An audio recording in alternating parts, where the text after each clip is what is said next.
আসসালামু আলাইকুম ভিউয়ার্স, কেমন আছেন? আশা করছি অনেক ভালো আছেন। তো আমার হাতে দেখতে পাচ্ছেন একটি রাইস কুকার। এটা হচ্ছে 2.8 লিটার। তো এই রাইস কুকারটা আজকে আমি আপনাদেরকে সার্ভিসিং করে দেখাবো। তো এই রাইস কুকারটির সমস্যা যে ভাত হবার পরেও লাল বাতি এবং হলুদ বাতি জ্বলে থাকে। তো এই লাল বাতি এবং হলুদ বাতি জ্বলে থাকার যে সমস্যাটা বা ভাত হওয়ার আগে পর্যন্ত কিন্তু পানি থাকা অবস্থায় কিন্তু এটা লাল এবং হলুদ বাতি দুটাই কিন্তু জ্বলে থাকে। তো এটা আমি কিভাবে সার্ভিসিং করি এটা দেখতে থাকুন। তো প্রথমে আমাদেরকে সার্ভিসিং করতে হলে আমাদের এই নাটগুলো রয়েছে 3টি নাট। এই নাটগুলো প্রথমে আমাদেরকে খুলে নিতে হবে। তো নাটগুলো আমি খুলে নিচ্ছি। তো পরবর্তীতে আপনারা ধৈর্য সহকারে ভিডিওটি দেখবেন, তাহলে স্টেপ বাই স্টেপ ভিডিওগুলো বুঝতে পারবেন। যদি এই ধরনের সমস্যাগুলো যদি হয়ে থাকে তাহলে কিন্তু আপনারা এই লাইট বা আপনারা কিন্তু এই লাইটের যে কাজটি রয়েছে রাইস কুকারের বা হলুদ বাতি লাল বাতি দুইটা জ্বলে থাকে এই সমস্যার সমাধান করতে পারবেন। তো প্রথমে আমরা খুব সুন্দরভাবে স্ক্রুগুলো খুলে নেব। তো আমি যেভাবে কাজগুলো করে ঠিক এভাবে কিন্তু কাজ যদি করেন তাহলে আপনারা কিন্তু এই রাইস কুকারটা খুব সুন্দরভাবে সার্ভিসিং করতে পারবেন। তো আমি খুলে নেওয়ার পরে দেখতে পাচ্ছেন এটার ভিতর যে কেবলসগুলো আছে, কেবলসগুলো হচ্ছে খুব সুন্দরভাবে এটার মধ্যে কিন্তু সাজানো আছে বা কোথাও পুড়ে যায়নি বা নষ্ট হয়ে যায়নি। তো আমরা এখানে একটু দেখতে পাচ্ছি যে এই যে সবুজ রঙের না, এটা নীল রঙের যে দুইটি কেবলস রয়েছে, এই কেবলসটা আর এই যে একটা সেন্সর দেখা যাচ্ছে।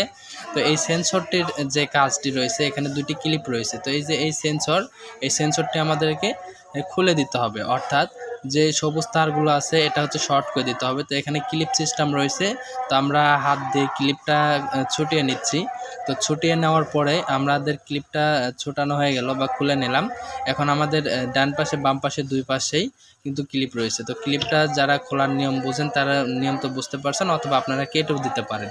তো আমাদের এই কেবলসটি কিন্তু খোলা হয়ে গেল ক্লিপ।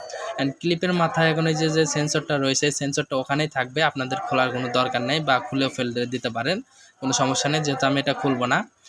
এটা আমরা এখন এই যে কাঁচি রয়েছে কাঁচির মাথা দিয়ে এটা কেটে নিচ্ছি, ক্লিপ সহকারে এটা আমরা কেটে নিচ্ছি, ক্লিপটা কেটে নিচ্ছি, কারণ এটার ফেসগুলো বের করতে হবে। আর এটার ফেসগুলো কিন্তু আসলে সোল্ডিং করা যায় না। তো সেক্ষেত্রে আমাদের এটা কিন্তু খুব সুন্দরভাবে সোল্ডিং ছাড়াই জোড়া দিতে হবে। তো আমি যেভাবে জোড়া দিই আপনারা কিন্তু এভাবে জোড়া দিয়ে দেবেন, তাহলে দেখবেন আপনাদের সমস্যাগুলো সমাধান হয়ে যাচ্ছে। তো এটা কিন্তু আসলে কাঁচিতে কাটার পরেও যে সলিউশনগুলো রয়েছে এই সলিউশনগুলো কিন্তু আসলে এটার সাথে আটকে থাকে।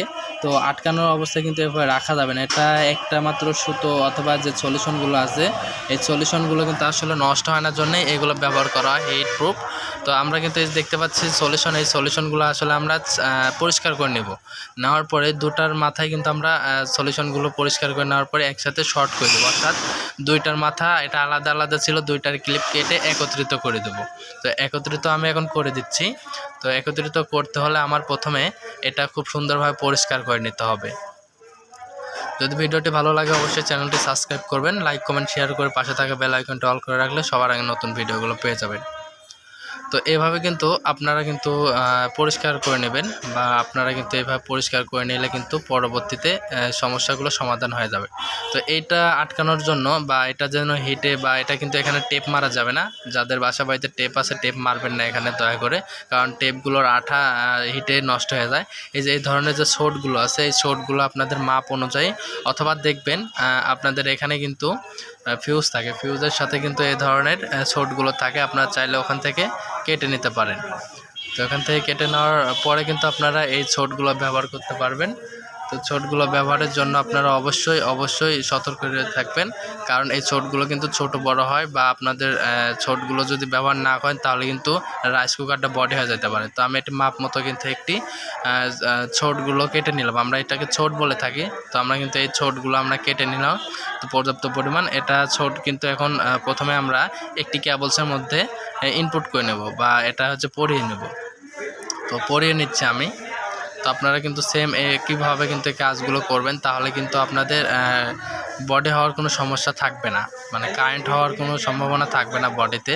আমি কিন্তু তারপরে দেখুন খুব সূক্ষ্মভাবে, এটা কিন্তু 1 মিনিটের কাজ, আপনাদেরকে দেখানোর জন্য খুব সূক্ষ্মভাবে কীভাবে কাজ করতে হয় আমি আস্তে ধীরে কিন্তু কাজগুলো বুঝিয়ে দিচ্ছি। তো দুইটির মাথা একত্রে করলাম, করার পরে প্লেয়ার্সের যে মাথা রয়েছে প্লেয়ার্সের মাথা দিয়ে কিন্তু আমি এটা খুব সুন্দরভাবে, যেহেতু এটা সোল্ডিং নেয় না, এটা কিন্তু খুব সুন্দরভাবে খুব টাইট করে কিন্তু আমি এটা আসলে জয়েন্ট করে দিলাম বা শর্ট করে দিলাম। তারপর আমার কাজ কিন্তু এখানে শেষ। এখন কিন্তু আমাদের এই যে এই লাইনগুলো রয়েছে, এই লাইনগুলো এভাবে থাকবে এবং এই সোরটা যে রয়েছে সোরটা কিন্তু আমরা টেনে দেব। এটা সোরটা কিন্তু মাঝ বরাবর রাখবো। এটা কিন্তু মাঝ বরাবর রাখলে দেখা যাচ্ছে যে এটার যে সমস্যাটা, এই সমস্যা কিন্তু সমাধান হয়ে যাবে। এই হয়ে গেল আমাদের কিন্তু রাইস কুকারের 2টি বাতি একসাথে জ্বলে থাকে, এই সমস্যার সমাধান।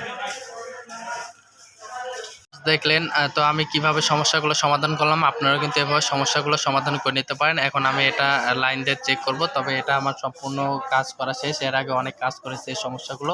যদি ভালো লাগে অবশ্যই চ্যানেলটি সাবস্ক্রাইব করবেন। ধন্যবাদ।